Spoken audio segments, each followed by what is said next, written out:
Well, thank you very much, everybody. This is an honor. 59 governors, think of that. But we actually we added a few from the islands, so we broke it down to 49. But we love to exaggerate just a little bit.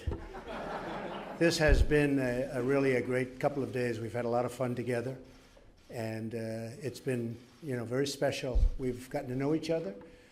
We've gotten to like each other in almost all cases. Let's see, one or two cases, every case, I would say, every single case. I just want to thank Vice President Mike Pence and our second lady, Karen. Thank you very much. Thank you, Mike, very much. And I especially want to thank our really great cabinet for being here. We have most members of the cabinet and our great new Attorney General, and Bill Barr and Mrs. Barr. Thank you very much. Thank you, Bill. Thank you. Thank you very much. I can say this, our country is doing very, very well. We are doing record business. We're doing record employment. Right now, we have the most people working in our country than ever in the history of our country, close to 160 million people. And that's a big thing, and I'll give you a little advance information. I see Steve Mnuchin's here, and Ambassador Lighthizer here. We just left a big meeting with China, and we just put out a statement. We're doing very well with China. It was a long weekend. They decided to stay for 2.5 more days. They'll probably be leaving late tonight. They're going back, and if all works well, we're going to have some very big news over the next week or two, and it's really been terrific. I tell you, that whole relationship has been outstanding. We put ourselves into a position of strength for the first time in about 35 years, or probably a lot more than that. But China has been terrific. We want to make a deal that's great for both countries, and that's really what we're going to be doing. And I think it's going to, as governors, many of you are governors, and doing an incredible job, and so many have come up and said, how are you doing with China? Which is a very unusual question for people to come up and ask almost everyone. Sir, how are you doing with China? Because it affects your state so much. China is everywhere. And I think you'll be very, really amazed with what you see. Maybe. Let's see what happens. We still have a little ways to go. Would you say that's correct, Mr. Ambassador? We have a little bit. But I want to thank you, Bob. You've been working 24 hours around the clock. And I will say this publicly, when I was able to be lucky enough to win the presidency, I called Bob Lighthizer because for years people have known he's the greatest trader that we have on this type of trade. We have many different types of trade. And I really understand now why. Thank you very much. Fantastic job. And Steve. Great job.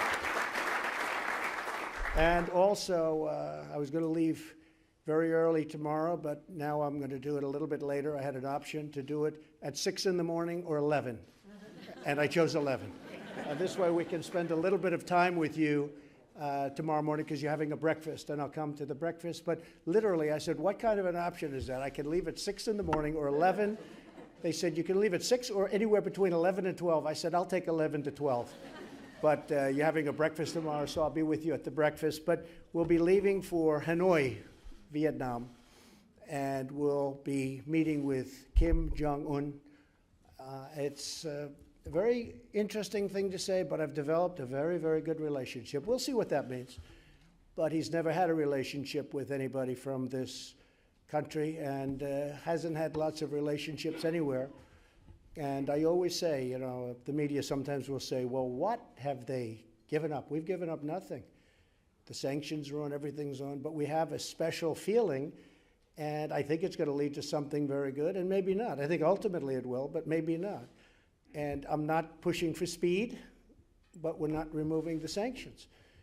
And we're going to have, I think, a very interesting 2.5 days in Vietnam, and we have a chance for the total denuclearization of an area of the world that was very dangerous. When I first came in, or really more particularly at the end of the last administration, there were rockets going up, there were missiles going up, there were bombs going off, there were massive cannons being tested. If you ever saw the picture of the beach, I've never seen anything like it, where you had literally thousands of cannons on the beach shooting out into the waters. And there was nuclear testing. In fact, they thought it was earthquakes. They said there are massive earthquakes, and then they realized it was North Korea. They said, wow, I think it's maybe not an earthquake. Now there's no testing, there's no rockets, there's no nuclear testing, and we get along well, very well. So it'll be very interesting to say, and as I tell Chairman Kim, he has a chance to have a country that is so vibrant economically, maybe one of the most in the world. He's got a location that's unbelievable.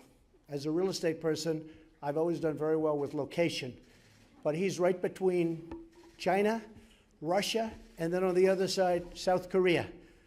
So they can't touch each other unless they go through North Korea. And I say, you have one of the greatest locations. They have incredible people, hardworking people, smart, energetic, and I think it can be really one of the great financial and economic countries anywhere in the world. So I tell them that. I said, but you can't do that if you're going to keep nuclear. If you do nuclear, that can't ever happen. And we see eye to eye, I believe, but you'll be seeing it more and more over the next couple of days, one way or the other. What's going to happen, I can't tell you. I think eventually it would, but I can't tell you. And I'm not in a rush. I don't want to rush anybody. I just don't want testing. As long as there's no testing, we're happy. And so we've done really something, I think, very special with respect to North Korea. And it's a long flight, and I'll be back at the end of the week. But we have 2 very interesting days planned, and I think it's a very important thing. Prime Minister Abe of Japan said he can't believe what's happened in such a short period of time because rockets were being fired over Japan. Rockets and missiles, both. And now that hasn't happened in a long time, 16 months, 17 months. No more testing, no more rockets, no more checking to see whether or not this stuff works. So you'll be seeing it, and I think it's going to be very interesting for people to see. But there's a chance to do something very, very special. It's very exciting. And likewise, if we can do the great economic deal, it would be the largest trade deal ever made by far, if you look at it. It's our deal with China. And we truly are very close. So those are a couple of very interesting things. But our country is doing incredibly well economically. We've picked up, in terms of value, worth $18 trillion. Now China, and I don't want this, but China has lost about $24 trillion.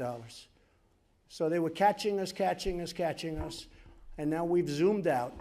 And I can say this, as long as I'm president, they're not going to catch us, and they're going to do well. But I want them to do well, but they're not going to catch us. So I just want to give a toast to the incredible people in this room and to our unbelievable country. We have a very, very special country. I want to thank our First Lady for having done this. Is such a beautiful job. So Melania, I just want to thank you very much. I want to thank you. Thank you. And I would like to ask Governor Bullock to come up, please, from a very special place that I like very much for the obvious reason. And perhaps you could give a toast, please. Thank you, Governor. Thank you very much.